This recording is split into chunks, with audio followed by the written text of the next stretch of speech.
Major immigration changes for green card holders. In this video, we are going to discuss the top 5 major 2026 changes for green card holders right now. Music. Make sure you stay until the end because some of these changes will affect you and also will surprise you. So let's jump straight into it.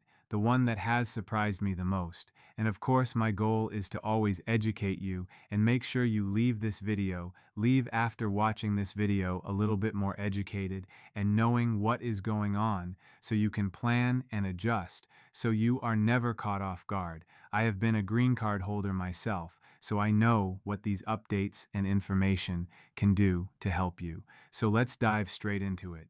The number one change that I have seen right now for green card holders is with SBA loans. So starting March 1st, if you are a green card holder and you are applying for an SBA loan, Small Business Administration loan, and you own any percentage of a business, right? Any percentage of a business that is applying for that SBA loan, you are no longer eligible, starting March 1st.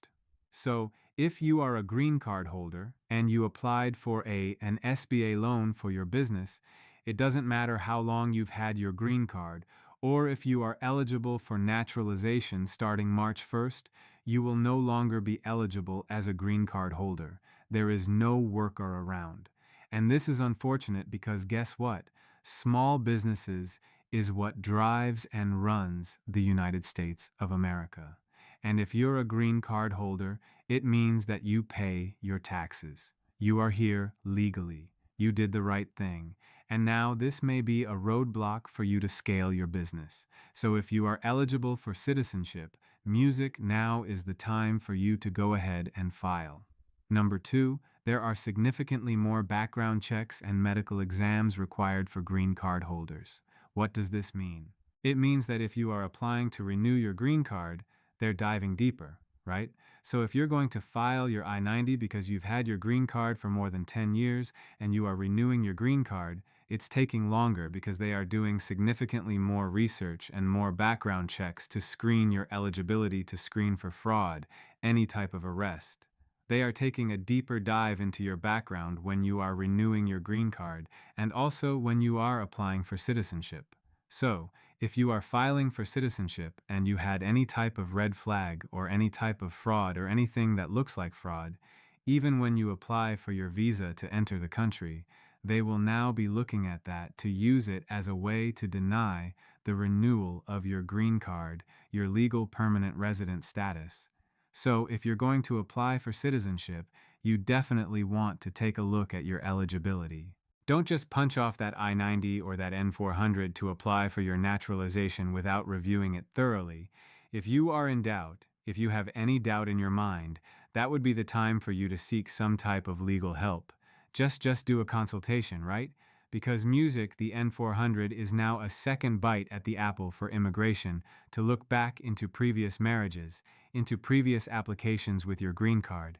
Number 3, travel, right?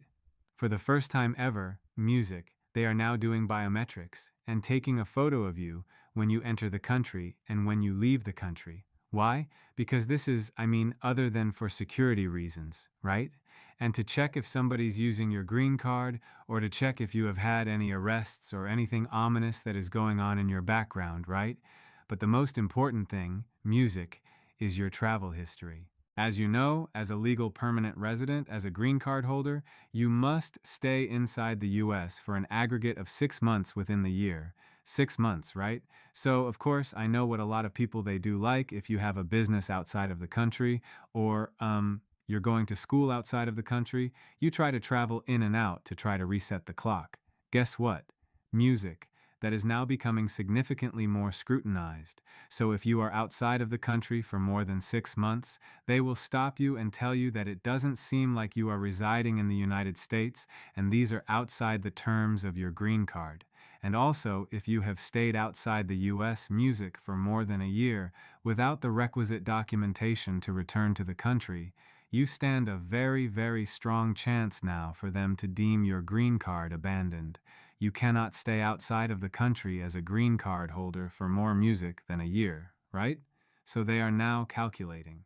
They're way more meticulous now. They're having it calculated. They know in and out. I mean, back in the day, you could do it with no problem. Stay in the US for 3 months, then leave for 7 or 8, then come back.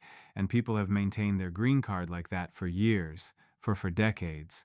But under this administration, and with the new technology, and with the investment from the big music beautiful bill, they are tracking these, and they are going after your green card to either deem it abandoned or to state that you are not upholding your end of the bargain when you said music, you wanted to be a legal permanent resident. Number 4, there's now increased risk of detention for rescreening for refugees.